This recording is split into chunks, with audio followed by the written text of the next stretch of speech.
Welcome to The Gardener's End, Season 3 finale. My enemies made their first and final mistake the day they shattered my power. They thought they were watching the end of a 10 million year tyrant. Instead, they were witnessing the birth of a woman I'd forgotten how to be. For 10 million years, I harvested entire worlds. I commanded galaxies. I consumed civilizations like fruit from a vine. But the only thing in my power ever truly crushed was me. The story of my end didn't begin when my enemies arrived. It began when I had nothing left to lose, and for the first time, someone to fight for. Section 1, The Ghost of a Billion Souls. They call it the Heart Chamber, a fitting name for a place so empty. Woven filaments of light, the very carriers of my will across 1,000 star systems, now just flicker and die against the crystalline walls. This is my cage. A beautiful dying cage I designed myself. The great archive, the psychic vault of my reign and my memory, is fractured. It only shows me ghosts. And it shows me her, Rowan. She's my last captive, a relic from a world I can no longer remember pruning. She was supposed to be a curiosity, nothing more. A final testament to my reach. But here, in the silence of my broken throne, she's become something else. She doesn't see a queen. She doesn't see the monster who consumed civilizations like fruit from a vine. She just sees a woman, alone in a dying garden. I've sat on this throne for eons, a monument of loneliness carved from cosmic dust. 10 million years is a long time to forget the sound of your own name when it isn't spoken with fear and remorse. Queen Veyna. She says it like a prayer. And I, the god queen of a dead empire, find myself listening. The first tremor isn't from my fractured archive. It's from outside. A warning klaxon, thin and reedy, a sound I haven't heard in a millennium. They're here. My ship, a behemoth the size of a small moon, shudders as the first impacts land. On my failing monitors, I see them.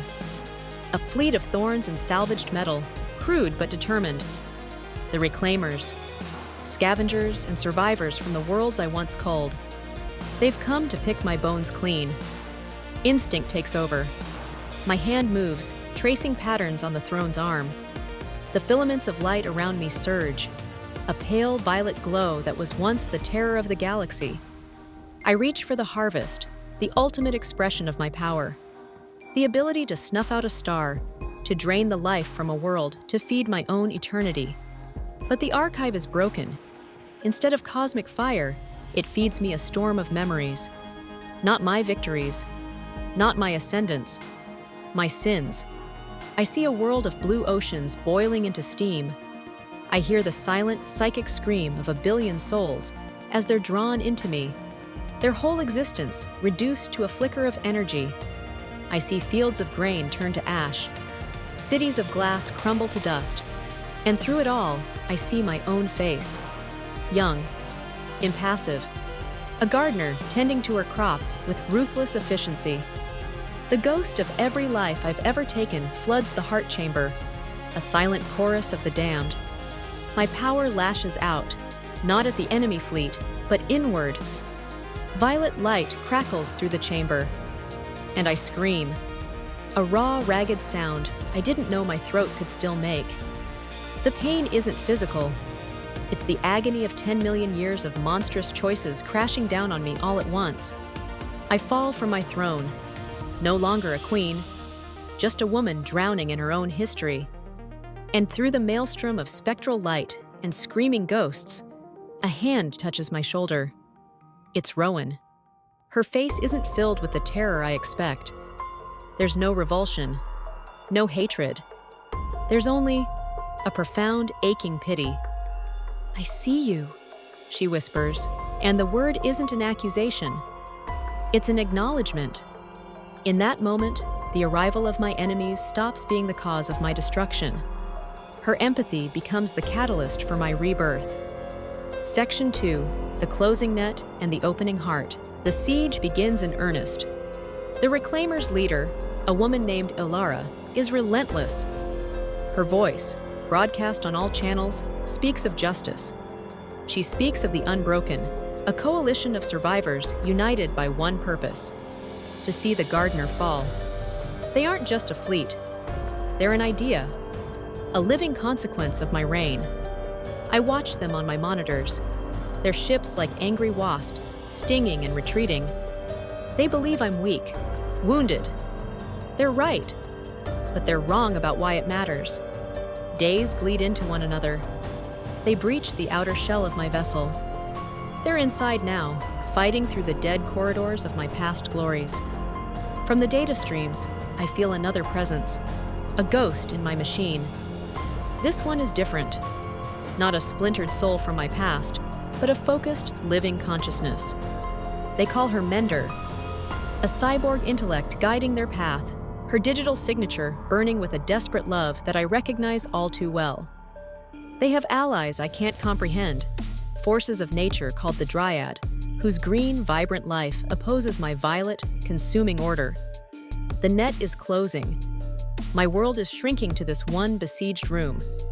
And yet, it's also expanding. Rowan stays by my side. She doesn't try to escape. She brings me food. Talks to me when the ghosts of the archive whisper too loudly. She asks me questions no one has dared ask for millions of years. Why? She asks one cycle, as the ship groans from a fresh assault. She gestures to the chamber's fading light. Why all of this? I try to explain. I tell her about my people, the Ethel so long ago. About Caillou, my love, lost to the great entropy, the fading of all things. I tell her how I tried to preserve everything, to stop the universe from its inevitable decay. The harvest wasn't born of malice. It was born of desperate, terrified love. I would become a monster to keep my garden from withering. Love isn't preservation, Rowan says, her voice gentle but firm as steel. Her hand covers mine, her skin warm against my cold, luminous flesh. That's a cage. Love is letting go. She speaks of her own world, of seasons, of life and death as a dance, not a war. She tells me that things are beautiful because they end. A concept so alien, so contrary to my entire existence, it fractures something deep inside me. With every conversation, a new crack appears in the armor around my heart. She isn't just a captive. She's a key, unlocking a person I murdered 10 million years ago. For the first time, I feel the terrifying, exhilarating blossom of a new love.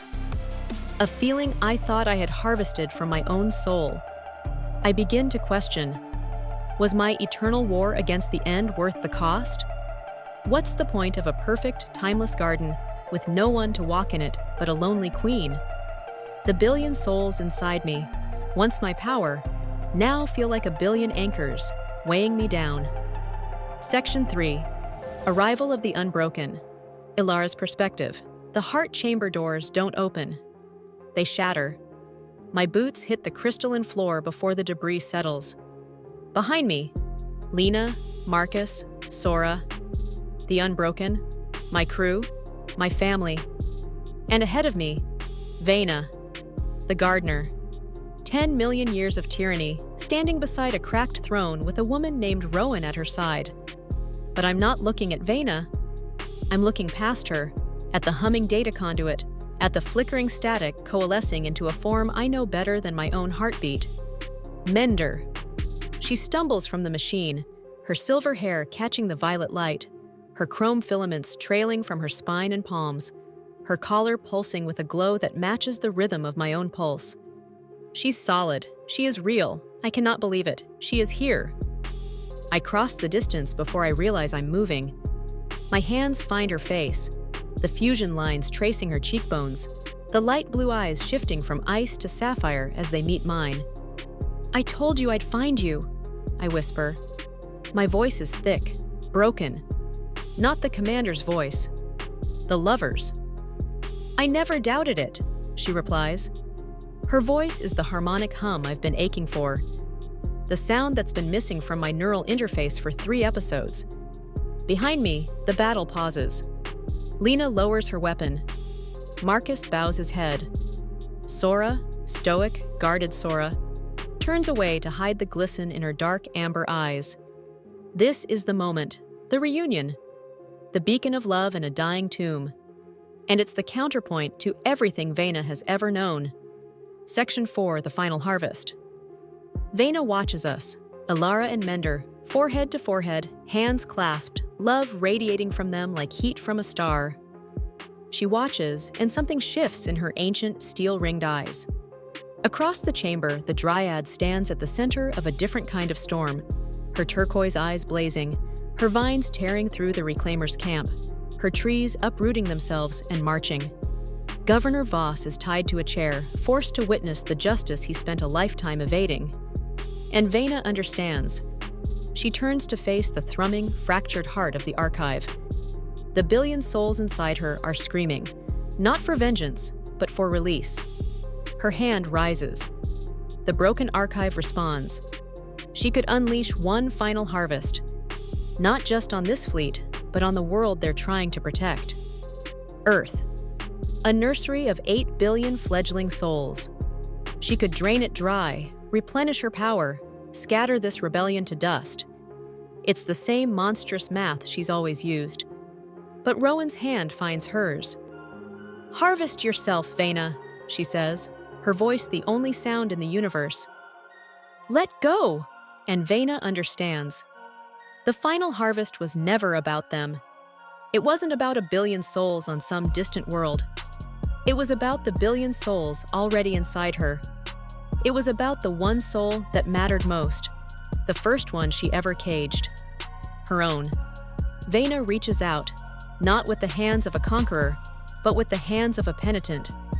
Instead of pulling power from the Archive, she pushes. She gives it everything she has left. Her 10 million years of loneliness, her lost love for Caillou, her new love for Rowan. She whispers a single command, not to the harvest, but to the Archive itself. The final command of her reign. Freedom! A wave of light, not violet, but pure, brilliant white, erupts from the center of the chamber. It doesn't destroy, it releases. From the cracking walls of the Archive, a billion points of light stream out, the souls she consumed now free. They pour out of the ship and into the void, a river of stars returning to the galaxy. Among them, a familiar presence, Caillou, a fleeting, peaceful warmth against her consciousness.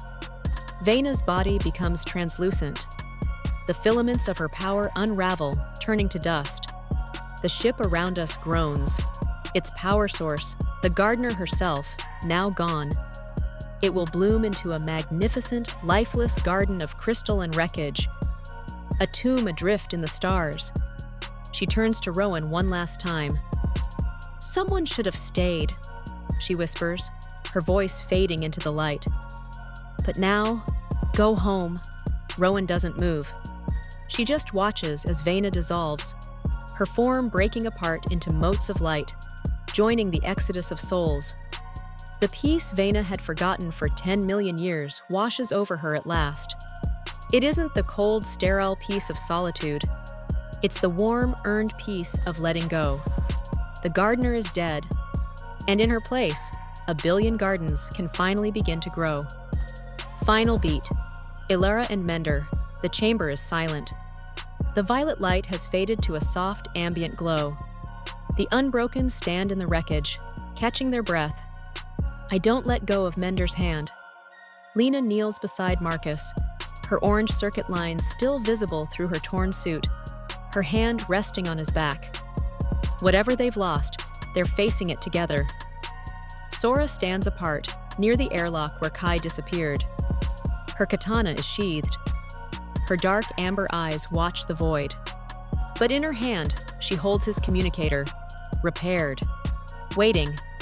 Rowan stands alone now, at the center of the chamber, where Veyna dissolved. Her hand is still outstretched, as if she could catch the last mote of light. She doesn't cry, but her expression holds something rare, something that looks like hope. And me? I turn to Mender. The chrome filaments along her spine dim to a soft, resting blue. Her light blue eyes meet mine, ice shifting to sapphire, centuries of loneliness finally over. I'm not letting you go again, I tell her. Not a command, a vow. She lifts her hand, the one with filaments trailing from her palm, and presses it to my chest, over my heart. I know, she says, her harmonic hum wrapping around the words like a song. I'm not going anywhere. Outside the viewport, the river of stars continues to flow, a billion souls returning to the galaxy. Somewhere among them, Veyna and Caillou, reunited at last.